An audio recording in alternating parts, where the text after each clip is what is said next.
Picture this. You're sitting across the table, right? Okay, I'm picturing it. The stakes are incredibly high. Maybe it's a multi-million-dollar corporate merger you've been working on for 6 months. Or maybe it's just personal.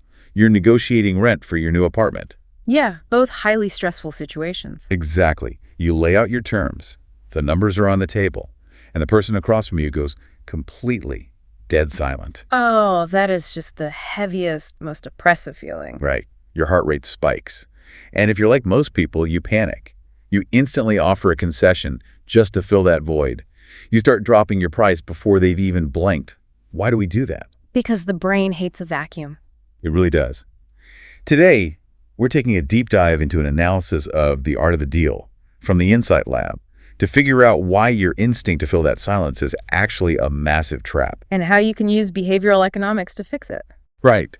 So if you're obsessed with the why behind human success, you are in the right place. Hit subscribe and turn on that bell to join the Insight Lab. We drop deep dives like this every week to help you outsmart the average. Now, let's get into the data. And just to set the stage, the goal today isn't to turn you into some, aggressive, table-pounding boardroom shark. No, that's just a Hollywood trope. Exactly. We're looking at human biology, how the brain processes threat and safety. Because the mission here is to make sure you never walk away leaving money on the table again. And to do that, we have to rethink the whole goal of the conversation. Culturally, we think the prize in any negotiation is getting a yes. Which is actually where everything goes wrong. Wait, really? Getting them to agree is wrong. In a high-stakes environment, aiming for a quick yes is a total psychological trap because you have to separate a real committed yes from a counterfeit yes. Right, a counterfeit agreement. Yeah, people just use it as an escape hatch, Yeah. to end an uncomfortable interaction. It's like when someone is pitching you terrible software at a conference, and you just start saying, yes, absolutely, send me the proposal. Exactly. You aren't buying it. You're just deploying the word yes to make them go away. It's just the illusion of progress. Right, which is why behavioral economics shows that the negotiation actually starts with the word no. Okay, we need to unpack that. Right. Because if my goal is a signed contract, why would I actively engineer a scenario where they tell me no? Doesn't that just kill the deal instantly? It sounds backwards, I know. But think about the neurobiology of safety. When someone is being pitched, their amygdala, the threat center of the brain, is super active. They feel cornered. Right. Asking for a yes demands commitment, which spikes that threat response. But asking a no-oriented question, that grants them veto power. Oh, interesting. So instead of saying, does this timeline work for you, you'd ask what? You'd say, is it completely ridiculous to consider this timeline? Wow. And saying no to that makes them feel safe. Yeah, because it lets them assert a boundary. And when the brain feels protected, the amygdala calms down and the prefrontal cortex, the logical part, comes back online. So you aren't fighting them. You're actually dropping their defenses by letting them drive the bus. Exactly. But I have to push back here. Fishing for a no feels incredibly risky in the real world. Mm-hmm. Like if I walk into a performance review and say, is it a terrible idea to give me a 20% raise? And my boss just says, yes, terrible idea. I mean, haven't I just torpedoed my own pitch? Well, yeah, if you use it in a vacuum, sure. But this is part of a broader framework called tactical empathy. Tactical empathy, okay. You aren't just blindly throwing out negative questions. You're preemptively neutralizing their resistance. And it's not about agreeing with them or being soft. So what is it then? It's the calculated process of acknowledging their constraints so they feel understood, not attacked. And the main tool for this is something called labeling. Right, the source material talks a lot about labels. How is that different from just validating their feelings? Because validation usually implies you agree with them. A label is just an auditory observation. It's neutral. Give me an example.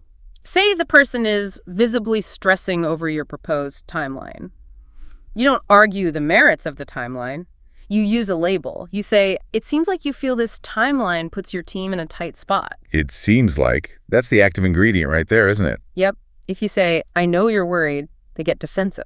Right. The brain rejects someone else claiming to know its internal state. Exactly. It seems like is non-threatening. It bypasses the threat detection. And then here's the crucial part. You go completely silent. You just let it hang in the air? You let the silence do the heavy lifting.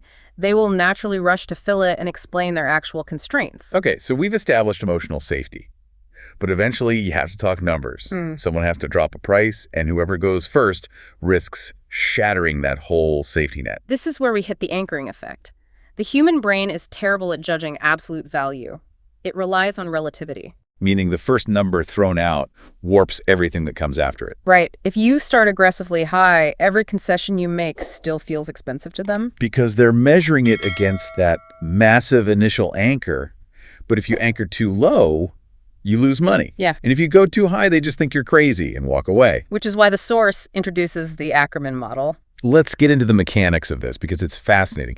It's a mathematically rigorous framework, right? Very rigorous. It's a 6-step process. First, you define your absolute target price. The number you actually want to walk away with. Exactly. Step 1. Your opening offer is exactly 65% of that target price. Wait, I have to pause you. 65%. Yep. That is a massive haircut. If my target is 100 grand, I open at 65. Yeah.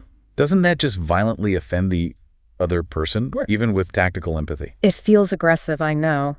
But behavioral economists found that 65% sits right on the edge of the zone of possible agreement. Wow. Oh. It sets a powerful anchor without terminating the deal. But you don't just drop the number and stare at them. You wrap it in a label. Like, it seems like you have strict budget parameters. Got it. So what happens next? You don't just jump straight from 65 to your 100 grand target, right? No, you use mathematically decreasing increments. You move from 65% to 85%, then to 95%, and finally, your 100% target. So the jumps get smaller and smaller. 20%, then 10, then 5. Exactly. And that sends a powerful subconscious message. Because they see your flexibility physically drying up in real time. Right. It triggers their sense of accomplishment. They feel like they're squeezing every last drop out of you, which makes them feel like they're winning. That's brilliant. You're letting them earn their way to the price you wanted the whole time. Yeah. But you have to pair those jumps with non-monetary things, right? Like throwing in a warranty to prove you're actually bleeding value. Absolutely. Vital. And there's one more rule about that final 100% number. It can never be a round number. Ah, right. No $10,000 offers. Never. Round numbers feel arbitrary. They feel like guesswork. Like haggling over a used car, everyone knows the price is just made up. Exactly. But a hyper-specific number like $10,342, that feels like a grocery store receipt. It implies deep calculation.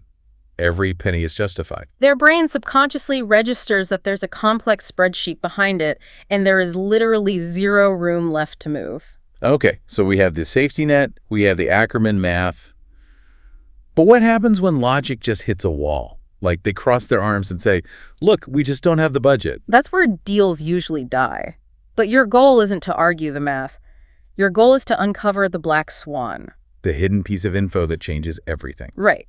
But they won't volunteer it. You have to extract it using a technique called mirroring. This sounds almost too simple. You just repeat the last 3 words they said, right? Last 1 to 3 critical words with an upward questioning inflection. Like a Jedi mind trick. Mm-hmm.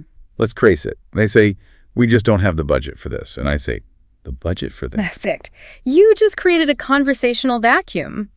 And the human brain absolutely hates an awkward silence paired with a question mark. So they feel pressured to resolve the tension.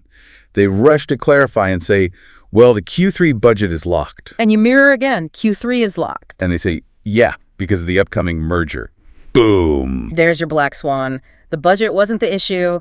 It's a merger timeline. You found the real constraint without ever asking a direct question. But wait, won't a smart executive realize I'm just awkwardly parroting their words back at them? You'd think so, but no. When people are speaking, they're so focused on their own thoughts, they don't register the mimicry. They just perceive you as an incredibly active listener. They just feel heard, which is ultimately what everyone wants anyway. So bringing this all together, we've got the Insight Lab protocol for your next high-stakes conversation.